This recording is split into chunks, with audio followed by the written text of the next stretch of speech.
انسان کو خدا نے بہترین سانچے میں ڈال کر پیدا کیا۔ جنتی اور جہنمی وہ بعد میں بنتا ہے۔ برداشت کے کانوں سے سنو، رحم کی آنکھوں سے دیکھو اور محبت کی زبان سے بات کرو۔ جہاں پانی گرتا ہے وہاں سبزہ اگتا ہے، جہاں آنسو گرتے ہیں وہاں رب کی رحمت اترتی ہے۔ میری عمر کا حاصل ان تین باتوں سے زیادہ کچھ بھی نہیں، عام تھا، پختہ ہوا اور چل گیا۔ اچھی صورت دل کو متاثر کرتی ہے، جبکہ اچھی سیرت روح کو۔ جب عقل پر پردہ پڑ جائے تو سمجھانے والا آدمی سب سے برا لگنے لگتا ہے۔ خدا تک پہنچنے کے بہت سارے راستے ہیں، لیکن میں نے خدا کا پسندیدہ راستہ مخلوق سے محبت چنا ہے۔ دل سے گفتگو کا جوش اٹھنا دوستی کی علامت ہے، اور اگر الفت نہ ہو تو زبان بات کرنے سے روکتی ہے۔ گفتگو سے سمجھ بوجھ میں اضافہ ہوتا ہے، لیکن تنہائی وہ مدرسہ ہے جہاں عظیم ذہین بنتے ہیں۔ اگر میرا علم مجھے انسان سے محبت کرنا نہیں سکھاتا تو ایک جاہل مجھ سے 1000 درجہ بہتر ہے۔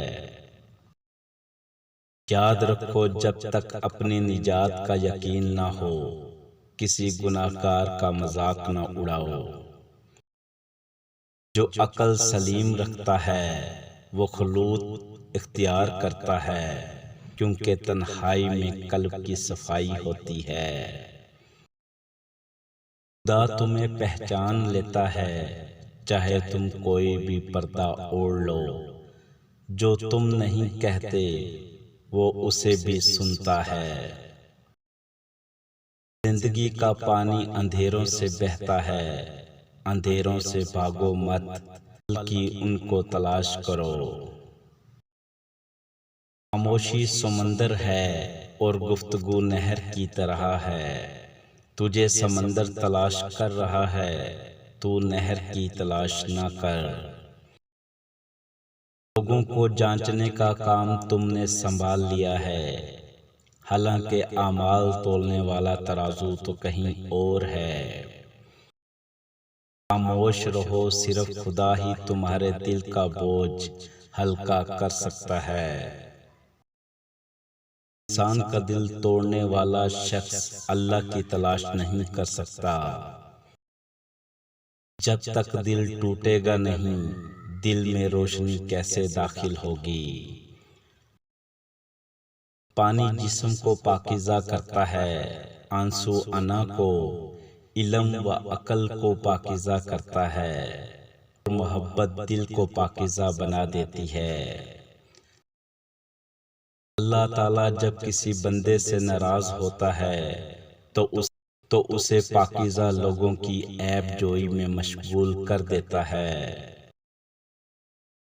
اگر ہر بیہودہ شخص اپنی عقل کے ذریعے حقیقت کو پا لیتا تو اللہ تعالیٰ اتنے انبیاء علیہ السلام کو کاہے کو بھیجتا؟ جب انسان کی آنکھوں سے ندامت کے آنسو بہتے ہیں تو اس پر رب کی رحمت برستی ہے۔ عقل حقیقی وہی ہے جو اپنے خالق سے فیض یاب ہو، جو عقل عطا کے اثر سے پیدا ہو وہ عقل ہی نہیں۔ تمہاری اصل ہستی تمہاری سوچ ہے، باقی تو صرف ہڈیاں اور خالی گوشت ہے۔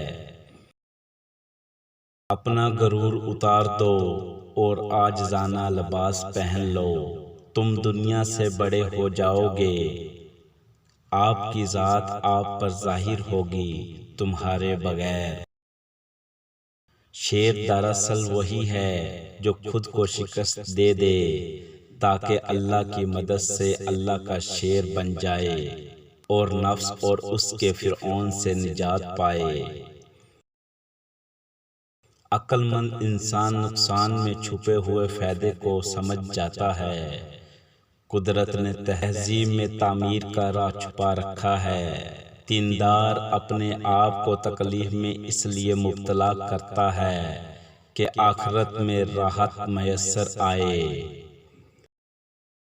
برائی سے بچنے کا سب سے طاقتور طریقہ یہ ہے کہ اچھے دوستوں کے ساتھ بیٹھ جائے جنہوں نے اپنا رخ خدا کی طرف موڑ لیا ہے۔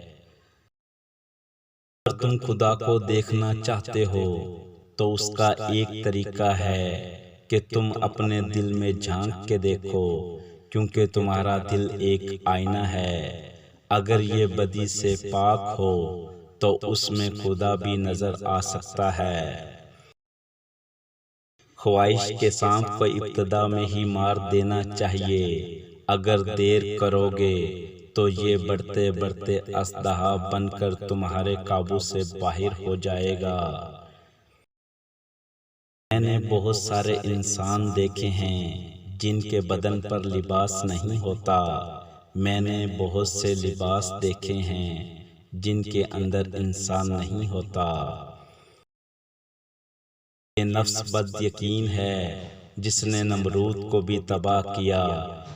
ایک پاڑ کھانے والا بھیڑیا ہے، اپنے نفس کی ہمیشہ مخالفت کرتے رہو۔ جب مشکلات اور پریشانیاں دل میں ڈیرا ڈال دیں تو صبر سے کام لو، کیونکہ صبر کی کنجی ہی تو مسرتوں کے در کھلا کرتے ہیں۔